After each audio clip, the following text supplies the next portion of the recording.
about bullying and cyberbullying, and I knew about a lot of harassment and intimidation that young people were going through.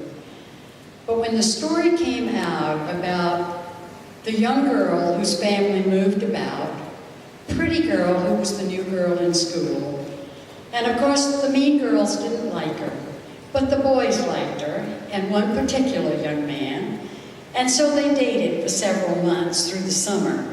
And when school started, the mean girls began to cyberbully her, and it became worse all the time. The young man quit dating her, and finally they suggested to her that she kill herself.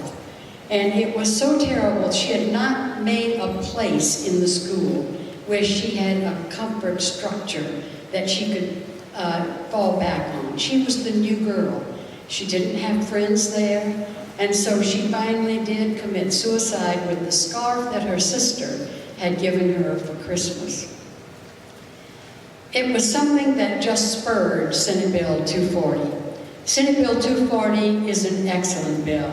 It's not strong enough. It only says that you have to report something that you actually know is happening. And it went through the Senate unanimously and was headed to the House, where it was going to have its same future. It was sent to the Rules Committee in the House because the Education Committee in the House had become very dysfunctional. And so I had not worried about the bill at all.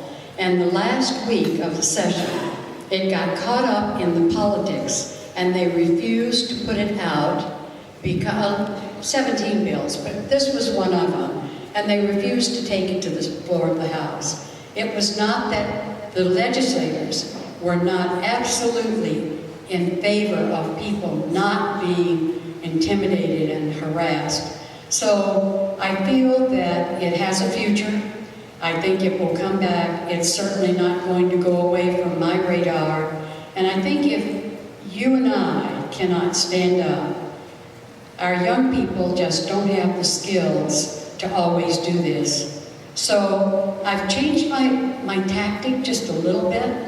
I think that while legislation needs to go through to be sure that we're taking care of the reporting aspect of it, and maybe even something else a little bit stronger, I think what we've got to do is we've got to teach our students and our children how to prepare for bullying and the kind of tools that they need, because I'm not sure that we're going to be successful in making it go away, but I do think we can be successful in teaching young people how to handle it. So it's my pleasure to be here today. I will be here later and be on a panel later in the afternoon. I look forward to meeting some of you and visiting with you one-on-one. So thank you again very much for this award.